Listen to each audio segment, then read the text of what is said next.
Analyst Dr. Jonathan Reiner. He advised the White House medical team under President George W. Bush. And Dr. Reiner, I appreciate your time. Trump obviously making his most extensive remarks yet about the shooting, and I played part of them there. What questions do you still have as a doctor? Of course, noting that we have not gotten any report from them about what happened, or any of the doctors involved have not. None of them have spoken. Well, first of all, as an American and as just a human being, it's fabulous to see the former president looking well. And I think the fact that he could speak last night for what sounds like an hour and a half, yeah, I think really speaks to his recovery and his stamina. So that's great. That's great to see. But we've been told nothing about the extent of his injury. The former president himself last night said that at some point when he was under the sort of protection of the Secret Service, blood was pouring out of his ear. And I think it's important that there be full disclosure. What kind of evaluation did the president have? Did he have a CAT scan? There were early reports that he might have had a CAT scan, which would make a lot of sense, because you can get concussive energy transmitted by a bullet that close to your head. So was there any injury to his brain? Doesn't sound like it. How big was the injury to his ear? Did it require surgical repair? Is it going to require more surgery or plastic surgery going forward?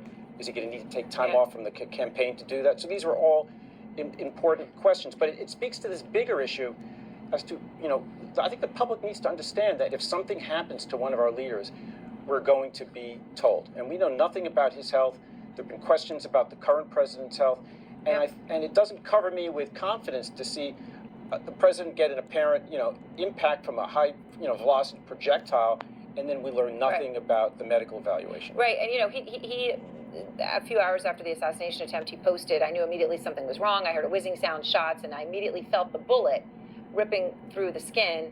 And he's referred to the bullet hitting him repeatedly. The assassin's bullet, it can only be a bullet.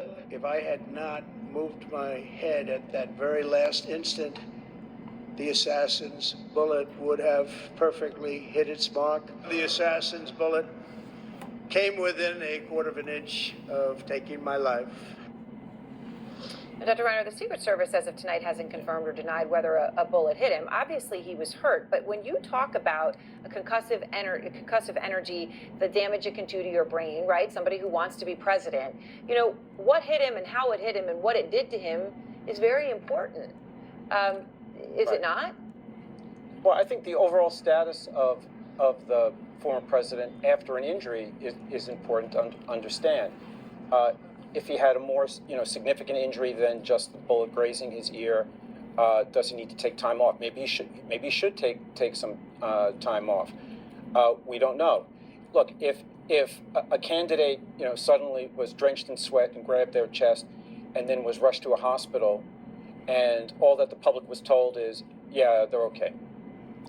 He's back at home. He's okay. We would say, wow, what was done to evaluate him? Did he have a heart attack? Was there something else going on? And everyone saw really a large amount of blood on the former president's head. If the injury was mild, that's fabulous. But if it was worse, the public really should know that. Right. Just more transparency about it. All right. Thank you very much, Dr. Reiner. And next